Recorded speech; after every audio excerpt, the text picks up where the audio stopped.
We're watching for soaking rains today. I'm meteorologist Joe Martucci. This is from the Weather Prediction Center, our excessive rainfall outlook. Most of our area is in a level 1 of 4 risk for excessive rainfall. And that means isolated flash floods possible, mainly in those vulnerable areas. If you typically see a lot of water when it rains, that's where you're going to see the flooding. But there is a small sliver of Ocean County, part of Jackson Township in Plumstead. That's at a level 2, and that means spotty flash floods possible, so a little more widespread with the coverage there, mainly on the roads and the smaller streams. This is how much rain I'm expecting today. You go from about Summers Point over to Corbin City and down to Fortescue on south, 2 to 4 hours of rain. Anywhere to the north of that, most of our area, between 4 to 6 hours of rain.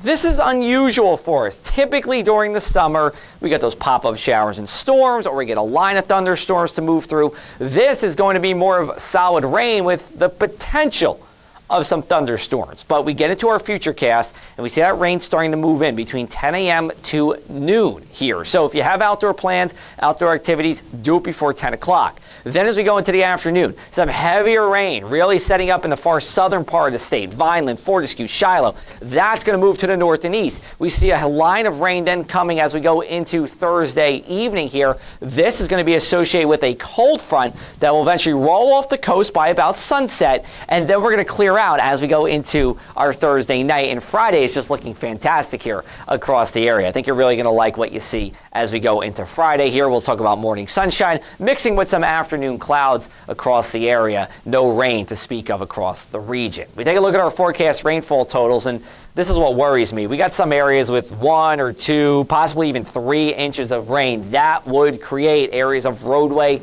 stream, and creek flooding. If you see flooded water, turn around. Don't drown. You don't know how high that water is. You go further to the south, Memora and Cape May, that's where we'll see lighter rainfall totals. Now, it's not from the Cape May bubble for those of you wondering, but it just has to do with the position of the low pressure system as it's moving through the region. We take a look at our severe threats. Again, flooding is the biggest concern, but can't rule out wind damage or even a tornado here. There is the low but real possibility we could see something here. Of course, Monday we got into a tornado watch and we had nothing. I'm not trying to cry wolf here, but I am just saying there is a low but potential risk for a tornado. So if you do get into a tornado warning, if you're in a vehicle or outside, head to your closest building. If you're in a mobile home, do the same thing as well. If you're in that sturdy building or a sturdy house here, get to the lowest floor. In addition to that, put as many walls between you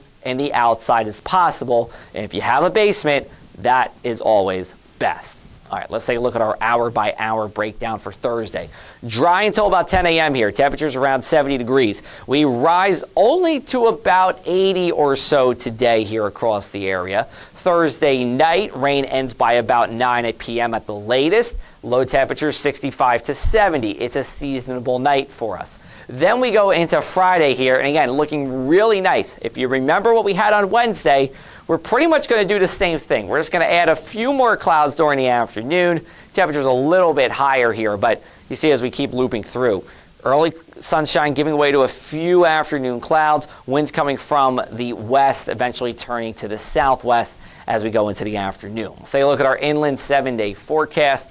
Temperatures right around seasonal. You see our average high, 86 degrees. We're going to be within 5 degrees of that throughout the next 7 days. There was some potential for being above 90 Saturday and Sunday.